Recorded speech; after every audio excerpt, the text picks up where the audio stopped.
तमन्ना, स्वागत है आपका हमारे इस खास कार्यक्रम में। जीएसटी का बेड़ा होगा पार और अब ये हकीकत बनने के काफी करीब है। मॉनसून सत्र से पहले जीएसटी पर कांग्रेस अलग थलग पड़ गई है। हालांकि कांग्रेस ने हार नहीं मानी है, लेकिन अब सरकार ने जरूरी मैजिक नंबर जुटाने का दावा कर लिया है और कांग्रेस की हवा निकाल दी है। ऐसे में टैक्स ढांचे में देश में अब तक के सबसे बड़े सुधार का रास्ता खुलता दिख रहा है। इस पर हम आज खास चर्चा करेंगे। मेरे साथ चर्चा में आज शामिल हो रहे हैं बीजेपी प्रवक्ता सैयद जफर इस्लाम, कांग्रेस के प्रवक्ता मोहम्मद खान और मिंट के एग्जीक्यूटिव डायरेक्टर अनिल पद्मनाभन। लेकिन इनसे बातचीत करने के पहले आपको सुनाते हैं कि आज जीएसटी कमेटी की बहुत ही अहम बैठक के बाद वित्त मंत्री अरुण जेटली ने क्या कहा और भी जरूरी, उस कमेटी के अध्यक्ष अब टीएमसी के बड़े नेता और बंगाल के वित्त मंत्री अमित मित्रा होंगे। Virtually every state has supported the idea of GST. There's one state which has said that even though they have reservations on the GST, but they have how to make it implementable from their point of view, that is the state of Tamil Nadu. They have offered a few suggestions. We will try our best to see that the constitutional amendments are approved in the monsoon session, and therefore by the end of the year we must have the CGST and the SGST legislations in place. We will try to fix the next meeting sometime in the second week of July, by which time the two issues that the import committee decided to deliberate further, which Union Finance Minister has said to you.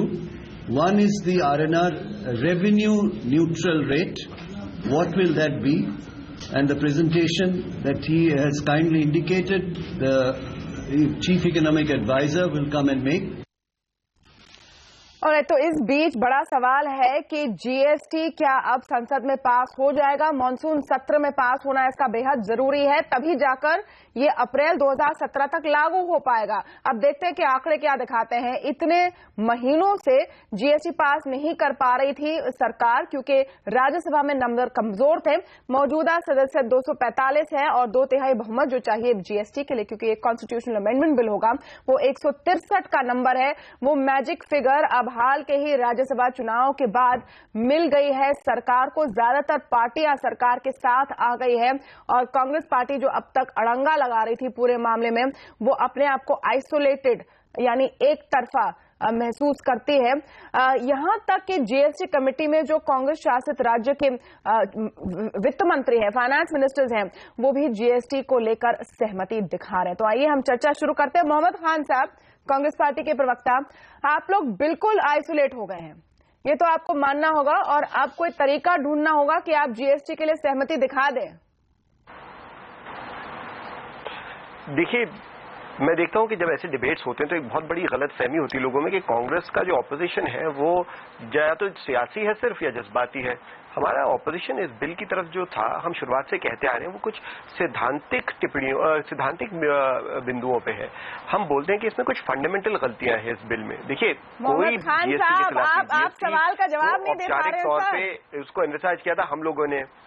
नहीं, देखिए ma'am, मैं आपको बता रहा हूं कि ये कहना कि हम लोग आइसोलेटेड हो गए तो बिल्कुल गलत बात है। हम तो अभी भी, जो पहले हमारा स्टैंड था वो अभी भी है। हम मानते हैं कि जेडीयू, एसपी, टीएमसी सारी पार्टियां सरकार के साथ हैं। जो पार्टियां आमतौर पर आपने आपको एक साथ लाए थे, सबने आपका साथ छोड़ दिया है। देखिए, एक बात हम जरूर कहना चाहेंगे, अगर किसी को लगता है कि ये बिल इस फॉर्म में सबसे बेहतरीन फॉर्म में इन लोगों ने पेश किया है तो बेशक इसे सपोर्ट करें, कोई नहीं रोक रहा है। इनकी ड्यूटी है इनके कंस्टिट्यूएंट्स के प्रति कि ये अब इसकी तरफ वो इसके लिए वोट करें और सपोर्ट करें। आपकी पार्टी के फाइनेंस मिनिस्टर्स को भी लगता है कि ये फॉर्म अच्छा है? हम मानते हैं। नहीं, देखिए, आप ये दिस इज इनकरेक्ट टू से, बिकॉज शुरुआत से हम लोग कह रहे हैं कि हम जीएसटी के खिलाफ नहीं है। जीएसटी में कुछ कमियां हैं, अगर आप मुझे इजाजत दें तो मैं उन पे इलैबोरेट करूं। हम लोग कहते हैं कि देखिए, इसमें हम लोगों की शुरुआत में 8 इससे वो थे फर्क, मगर अब हम लोग 3 पे आ गए कि भैया ये 3 ही मांग लो। एक तो हम कह रहे हैं कि आप जो डिस्प्यूट रेजोल्यूशन बॉडी में जो फैसला ले रहा है वो नहीं होना चाहिए जिसके खिलाफ आरोप आया हो। How can you be a जज इन योर ओन कॉज? अपनी कॉज में जज आपके जो फाइनेंस मिनिस्टर आपका जो मैन्युफैक्चरिंग वो आप 1% दे रहे हैं। मोहम्मद खान साहब, आपके जो फाइनेंस मिनिस्टर्स हैं वो मान चुके हैं।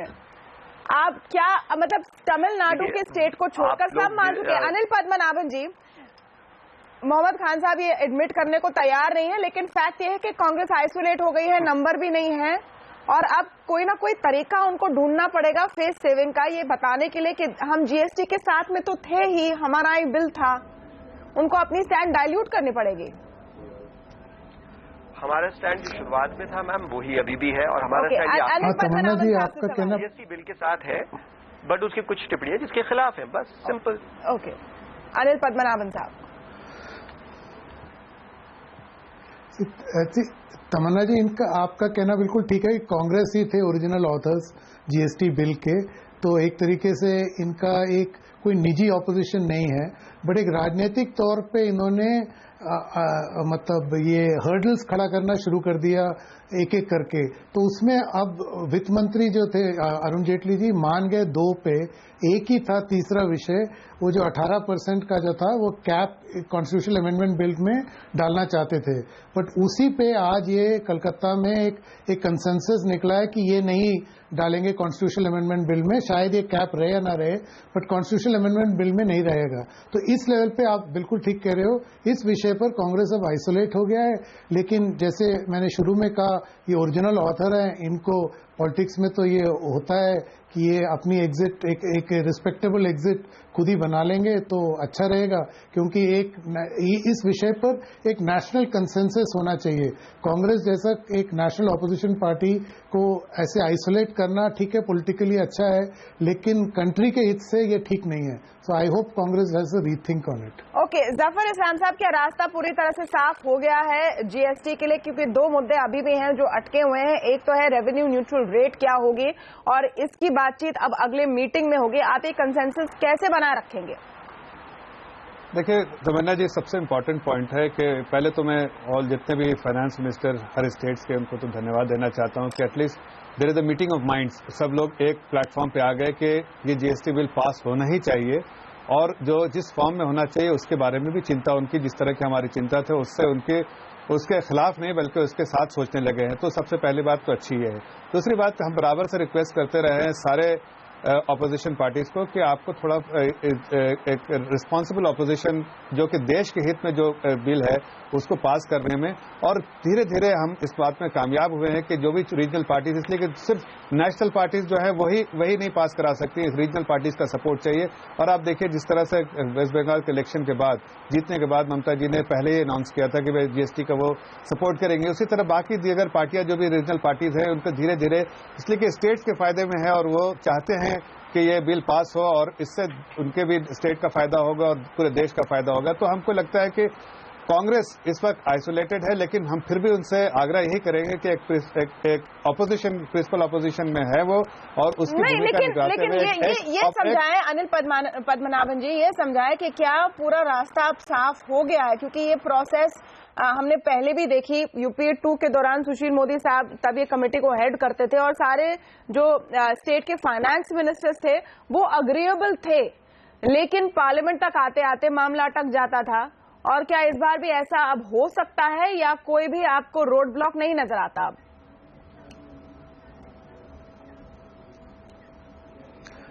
तमन्ना जी, रोड ब्लॉक डालने के लिए तो प्रॉब्लम नहीं है, वो कुछ किसी भी विषय पे ये 18% कैप पे फिर लगा सकते हैं, बट ये कहना बिल्कुल ठीक है कि यहाँ पे एक तरीके से पॉलिटिकल कंसेंसस, बारिंग तमिलनाडु जो वित्त मंत्री ने खुद कह दिया, बाकी सब मतलब एक तरीके से कंसेंसस पर है।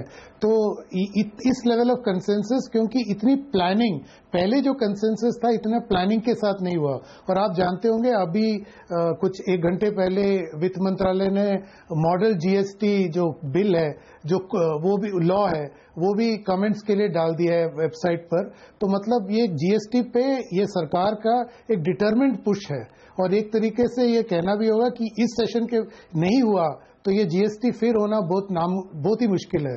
तो सरकार ने जोर लगाया है, अब कलकत्ता में एक पॉलिटिकल कंसेंसस भी बैठा है, तो अब बस कांग्रेस ही एक पार्टी रह गई है जो मतलब, और तमिलनाडु में जो है, बट कांग्रेस अगर पलट ले तो फिर एक नेशनल कंसेंसस डेफिनेटली नजर आ रहा है। जी, और तमिलनाडु की अगर बात करें तो ये भी खबरें आ रही हैं कि तमिलनाडु की मुख्यमंत्री जयललिता कल दिल्ली पहुंचेंगी और प्रधानमंत्री नरेंद्र मोदी से मुलाकात होगी, तो शायद वहां पर भी रास्ता आगे बढ़ेगा। तो इस सब के बीच में मोहम्मद खान साहब आप लोग बच गए हैं, और जब स्टेट के फाइनेंस मिनिस्टर्स कह रहे हैं कि 18% के कैप को इस बिल में डालने की जरूरत नहीं है, तो इस बात पर क्या आप मान जाएंगे? और दूसरी तरफ क्या तरीका होगा आपके लिए लोगों को मनाने का, क्योंकि आप आइसोलेट हो चुके हैं और ये आप पर आरोप लग रहा है कि आप पॉलिटिक्स के लिए जी मैं समझ गया, रिफॉर्म्स नहीं आगे बढ़ने दे रहे हैं। जी देखिए, जीएसटी पे ये जो चर्चा हो रही है पिछले 2 साल से हो रही है, और हमारी पोजीशन ऐसी तो कोई है नहीं कि अभी उभर के आ रही है या हमने कुछ पॉइंट छिपाए हो। राहुल गांधी जी ने सबके सामने आके कुछ ही महीने पहले बोला था कि भैया हमारी 3 मांगे हैं, आप उन्हें स्वीकार कर लो और हम कल ही आपके बिल को सपोर्ट कर देंगे। देखिए, अभी जिस विनम्रता और ग्रेशियसनेस के साथ भाजपा के स्पोक्स पर्सन ने बोला कि कांग्रेस को साथ आ जाना चाहिए, हमारी भी इनसे यही शुरुआत से मांग रही थी। नहीं, वो नहीं मान रहे, अखबारों में लिखने आ गए थे कि मांगे नहीं मान रहे, अब आप क्या करेंगे? सुन लीजिए और हम साथ आ जाएंगे। नहीं, आपकी अब 3 बातें नहीं मान रहे, ये बात तो अब आप क्या करेंगे? देखिए, बिल्कुल सही कहा आपने। अगर ये 3 बातें नहीं मान रहे तो क्या ये मतलब है कि हम अपना role as opposition, principal party in opposition को हम वो अबैंडन कर दे और बोले कि ठीक है भाई, क्योंकि बाकी लोग मान गए तो हम लोग जो हमारे फॉर्मल और औपचारिक वो थे कंसेशन, उसके अब हम भी उसे अबैंडन कर देते? हम नहीं करेंगे। जो हमारे 3 पॉइंट शुरुआत में थे वो हम रखेंगे। अगर बाकी पार्टियों को उसमें मेरिट दिखता है वो सपोर्ट करें, अगर उन्हें नहीं दिखता है तो उनकी ड्यूटी है कि वो अपने कॉन्शियस के तौर पर वोट। लेकिन आप देखिए कि न्यूमेरिकली आपका ऑपोजिशन अब इररेलेवेंट हो गया है, न्यूमेरिकली आपका ऑपोजिशन इररेलेवेंट हो गया है। देखिए, इसलिए आपको पहली बात मैं 2 डिबेट्स पे जा चुका हूँ, आपकी पॉलिटिकल बार पूछ रहा हूँ, पॉलिटिकल रेलेवेंस आपको बनाए रखनी पड़ेगी। ऑनेस्टली मोहम्मद खान साहब, आपने कौन सी डिबेट में क्या बोला उसमें कोई इंटरेस्ट नहीं है। यहाँ पर हम पॉइंट पे आए कि किस तरह की स्ट्रैटेजी रहेगी कांग्रेस पार्टी की। छोटा सा ब्रेक लूंगी, छोटे से ब्रेक लूंगी और आपके पास लौटूंगी। छोटे से ब्रेक के बाद जाएगा।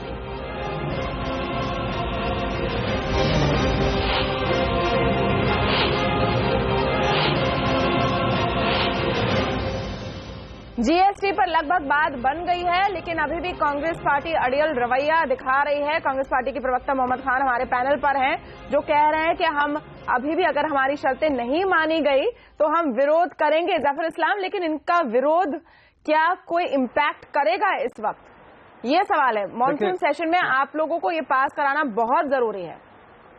देखिए तमन्ना जी, मुझे लगता है, ये उम्मीद है कि मॉनसून सेशन तक इनके जो सीनियर लीडरशिप है वो मान जाएंगे। इसके 2 मुख्य कारण है। पहली बात यह कि जब इन्होंने पहली बार बिल पेश किया था, जब उस वक्त के जो आज के राष्ट्रपति हैं उस वक्त जब वो फाइनेंस मिनिस्टर थे और चिदम्बरम जी, दोनों ने जब पेश किया था तो ये जो कंडीशंस जो अभी लगाई उन्होंने, वो कंडीशंस उस वक्त कभी नहीं लगाई थी। तो पहले ये साफ जाहिर होता है कि इनकी मंशा थी, ये सिर्फ पॉलिटिकल है, ना कि जीएसटी के फेवर में है। दूसरी बात कि एग्जीक्यूटिव डिसीजन एग्जीक्यूटिव के पास नहीं रहना चाहिए। हर बार अगर फ्लोर ऑफ द पार्लियामेंट में अप्रूव हो तो शायद ये एनआरआर जो रेट है जो कैप करने के लिए कह रहे हैं वो कैप नहीं हो सकता, वो एग्जीक्यूटिव के पास होना चाहिए। ये तो पॉलिटिकल इम्पैक्ट की बात हुई, लेकिन मैं कहना चाहूंगा यहाँ पे दूसरी बात मोहम्मद खान और फिर अनिल पद्मनाभन जी, फैक्चुअल गलती है जी। मैं ये कह रहा हूँ, जो जनाब अभी बोले भाजपा के प्रवक्ता, वो बोल रहे थे कि देखिए इन लोगों ने पहले जब बिल पेश किया तो उसमें ये चेंजेस क्यों नहीं लाए, क्योंकि बीच में स्टैंडिंग कमेटी बैठी जिसमें आपके पार्टी के मेंबर्स भी सदस्य थे और उन लोगों ने मिलकर एक रिपोर्ट पेश की जिसमें सारे ये पॉइंट्स उभर के आए। इसलिए हम उस ज्वाइंट कमेटी रिपोर्ट का कह रहे हैं, आप क्रियान्वयन कीजिए, इस बिल में संशोधन लाइए।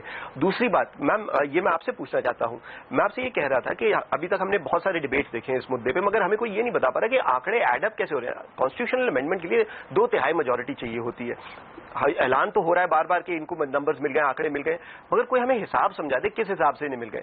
हमें कोई आपत्ति नहीं है अगर ये पास कर सकते हैं, बहुत ही बढ़िया, पास करवा सकते हैं, बहुत ही बढ़िया। नहीं, हम आपको दिखाते किस तरह के आंकड़े निकल कर आ रहे हैं। बिल तो हम राज्यसभा के नंबर्स इस हाल के इलेक्शन के बाद किस तरह के आ रहे हैं, आप देख लीजिए कि किस तरह के नंबर्स ऐड अप हो रहे हैं। और उसमें साफ बात है मोहम्मद खान साहब कि आप लोग एक माइनॉरिटी में आ गए हैं।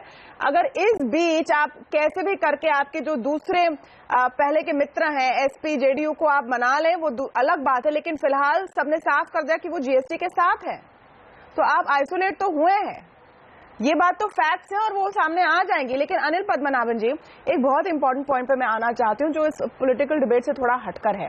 जीएसटी के बाद आम आदमी के खर्चे पर किस तरह का इम्पैक्ट आने वाला है? आरएनआर अभी तक तय नहीं हुई है, लेकिन 16-17% की बात की जा रही है, 18% की कैप की बात पहले की जा रही थी। तो इफेक्टिवली लोगों के डेली लाइव्स पर, खर्चे पर किस तरह का असर पड़ने जा रहा है?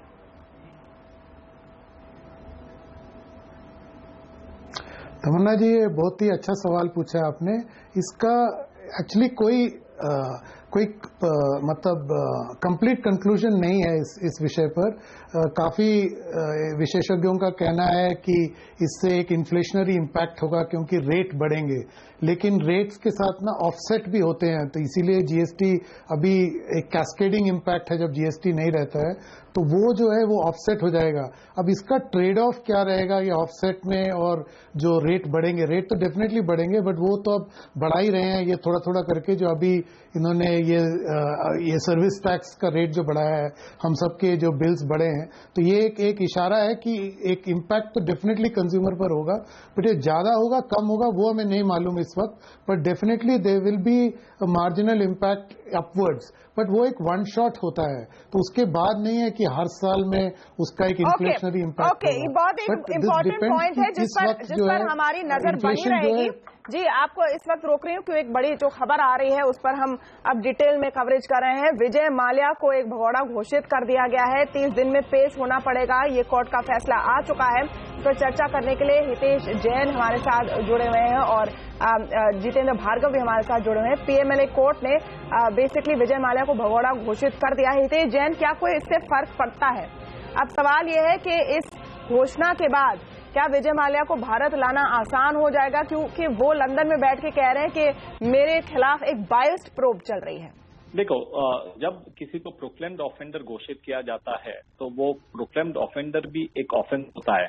अगर वो 30 दिन में अगर कोर्ट के सामने पेश नहीं होते हैं तो वो इटसेल्फ एक ऑफेंस हो जाएगा। दूसरा, आप उसकी पर्सनल प्रॉपर्टीज अटैच कर सकते हो। तीसरा, जिस किसी को भी उसके बारे में जानकारी है, कोई उससे संपर्क बनाए रखता है और उसकी जानकारी नहीं देता है, तो उसके ऊपर भी ये ऑफेंस किया जा सकता है। तो बेसिकली ये कोर्सिव प्रोसीजर है, इफेक्टिव कोर्सिव प्रोसीजर है, जिससे आपके बेसिकली इवन अरेस्ट करने के जो प्रोसीजर्स होते हैं वो थोड़े से इजी हो जाते हैं। तो आप प्रॉपर्टी अरेस्ट अटैच कर सकते हो, आपको अरेस्ट करने में अभी दिक्कत आएगी नहीं। तो ये सब बेसिकली ये दबाव के टैक्टिक्स इन्वेस्टिगेटिंग अथॉरिटीज यूज करते हैं, जिससे आप सामने वाले का जिसको प्रोक्लेम्ड ऑफेंडर घोषित किया जा रहा है उसको आप कोर्ट के सामने लाया जाए।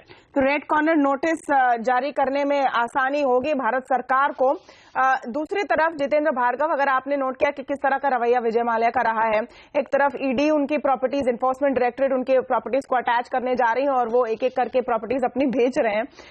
इफेक्टिव क्या इससे एक मूव होगा, क्योंकि एंड रिजल्ट क्या चाहते हैं लोग कि वो वापस आए, अपना कर्ज वो भरे और उस तरह की भरपाई हो जो पैसे उन्होंने लिए हैं। देखिए, ये एक बहुत अच्छी डेवलपमेंट है। इससे एक जो मैसेज जाता वो ये है कि गवर्नमेंट खाली दिखावा नहीं कर रही है, गवर्नमेंट एजेंसीज रियली एक्ट कर रही हैं। क्योंकि आपको याद होगा कि जब विजय माल्या लंदन चले गए थे तो लोग ये कह रहे थे कि भारत सरकार ने उनको जाने दिया, तो एक प्रश्न चिन्ह लग गया था भारत सरकार के एक्शन के ऊपर। लेकिन पिछले 3 महीनों में जितने भी एक्शन हुए वे सब दर्शा रहे हैं कि ये गवर्नमेंट सीरियस है विजय माल्या को देश में लाने का और पैसा रिकवरी का। जैसे अभी हितेश जैन ने बताया कि अगर आपने उनको एब्सकॉन्डेड डिक्लेयर किया है अब, तो आसानी होगी उनकी प्रॉपर्टी एक्वायर करने के लिए। अगर प्रॉपर्टी एक्वायर करके 9,000 करोड़ हासिल किया जा सकता है, इससे अच्छी बात तो कोई नहीं है। लेकिन विजय माल्या अपनी ओर से एकदम डिफाइंट एटीट्यूड लेके बैठे हुए हैं, तो अभी भी समझ रहे हैं उन्होंने कोई गलत काम नहीं किया। भारत सरकार पहले वो बोल रहे थे मीडिया हिस्टेरिकल है, मीडिया उनको देश में नहीं आने दे रही है, अब वो कह रहे हैं कि सारी की सारी जांच है। मेरे को नहीं समझ आता कि विजय माल्या का कौन एडवाइजर है और वो क्यों सच्चाई को देख नहीं पा रहे हैं। बिल्कुल, HP रनीना साहब भी हमारे साथ जुड़े हुए हैं। एक की पॉइंट जो सारे एक्सपर्ट्स ने रखा रनीना साहब के इस PMLA कोर्ट के इस फैसले के बाद विजय माल्या की प्रॉपर्टी अटैच करना और आसान हो जाएगा, लेकिन क्या वो अमाउंट 9,000 करोड़ तक एड अप होगी? लीगली क्या वो भी प्रॉपर्टीज अटैच की जा सकती हैं जो उन्होंने गिरवी नहीं रखी थी इस लोन के अगेंस्ट? क्या वो भी प्रॉपर्टीज अटैच हो सकती है जो उनके नाम पर नहीं है, कंपनी के नाम पे है या किसी ट्रस्ट के नाम पे है? No, you are right. Only at properties which are in his own name can be attached. If the properties are in the hands of the name of shell companies, then obviously they cannot be attached. So this is a big problem that will be faced by the Indian authorities. I believe 9,000 crores is not an amount which they can recover from India alone. Most of his properties are outside India, and they will be also in the name of shell companies. Therefore, they will only recover only a part of it, maybe one-fifth or one-sixth of the amount. But they certainly will have to go after him, bring him to India to make sure that he is able to bring back his money which is stashed abroad. That is where the real money is, and that is the only way he can repay the amount. Okay, वरिष्ठ वकील उज्जवल निकम भी हमारे साथ phone line पर हैं। उज्जवल निकम साहब, स्वागत है आपका। ये बताएं कि इस फैसले के बाद एक्चुअली माल्या साहब को वापस लाना, उनकी प्रॉपर्टीज ढूंढकर अटैच करके लिक्विडेट करना कितना आसान होगा? दूसरी तरफ वो कह रहे हैं कि आप मेरे साथ सेटलमेंट कर लीजिए, वो ज्यादा आसान नहीं होगा? तमन्ना, पहले आपने जो उसको मल्ल्या साहब कहा, इससे मुझे बहुत ऐतराज में है। क्योंकि जो एक भगोड़ा आरोपी है, जो कई करोड़ रुपए को तो ये करके गया है भारत के बाहर, तो उसे हमें कोई इज्जत से कहना बिल्कुल अग्रीड। वो जनरल मेरी पोलाइटनेस है, लेकिन आपका पॉइंट मैं लेती हूँ उज्जवल साहब, नो प्रॉब्लम। जनरल तमीज जी, बिल्कुल जी। तमन्ना, तो अभी ये है, देखिए, अभी भी सिर्फ भगोड़ा डिक्लेयर करने से कुछ नहीं होगा, क्योंकि रेड कॉर्नर नोटिस उसको बजाना होगा, और रेड कॉर्नर नोटिस जो है वो इंटरपोल के माध्यम से बजाई जाती है, और उसके बाद वो इंग्लैंड में उसके लिए ये हियरिंग होगा। अभी आपका जो सवाल है कि उसकी प्रॉपर्टी बेचना सही है क्या नहीं है, देखिए ये सवाल बहुत अहम सवाल है। तो अभी उसके लिए जो बैंक है, क्रेडिटर्स है, तो उन्होंने ये तुरंत ये कार्रवाई बैंक में शुरू करनी चाहिए। नहीं, मेरा ये सवाल है उज्जवल निकम जी कि उनकी उतनी सारी प्रॉपर्टीज हैं भी भारत में जो अटैचेबल है, यानी विजय माल्या के नाम पर है, क्लियरली किसी शेल कंपनी या ट्रस्ट के नाम पर नहीं है, और जो दूसरी प्रॉपर्टीज विदेशों में है, उन तक पहुंचना क्या उतना आसान होगा? नहीं, ये जो उसकी फॉरेन में प्रॉपर्टी है वो अटैच करना बहुत मुश्किल होगा, क्योंकि जब तक हमारा इंडियन कोर्ट का जुरिडिक्शन है, टेरिटोरियल जुरिडिक्शन इंडिया में होगा।